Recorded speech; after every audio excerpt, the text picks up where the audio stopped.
केबे केबे जीवन आमको एमिति भांगी दिए लागे सबकिछि शेष होईगला एमिति मन हुए आ उठी पारिबिनी।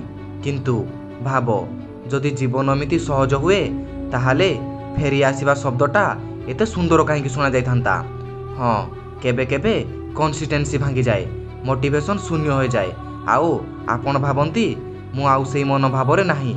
किंतु सत्य होछि तुमे आज जेउठारे अछो सेठारे सेही स्वप्न एजापत बंची अछि।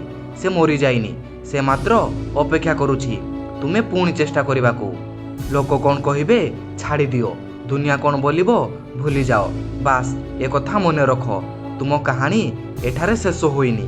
हाँ मनरे हारी जीवा भाव आसीबो, केतेक दिन खराब लागिबो, केबे केबे एकाकीपण मध्य कष्ट देबो। किंतु एइटा हेउछि असली परीक्षा जोथिरे मनीष टिकी रहीगला सेठारु से आगक बढ़ी जीवो। केही मध्य सदा कंसिस्टेंट नुहंती, समस्ते गोटे समय डाउन हुंती।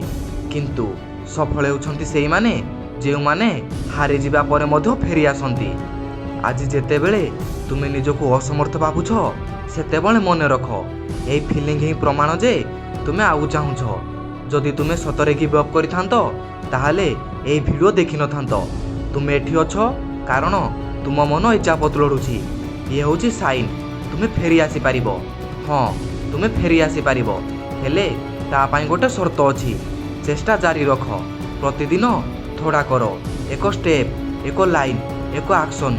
यह ही कंसिस्टेंसी रो नुआ मीनिंग। जदि हारिलु ताठू सीख, जदि गिरिलु पुणी उठ। कारण तुमे जेबे पुणी आरंभ करुछ सेही टाइम रे तुमे ऑलरेडी स्ट्रांग हो जाइछो। ए वीडियो शेष हबो किंतु तुम यात्रा नुहे। टाइम बहुत कम, स्वप्न तुम बहुत बड़। कहार वेट न करी ताको पूरा करो।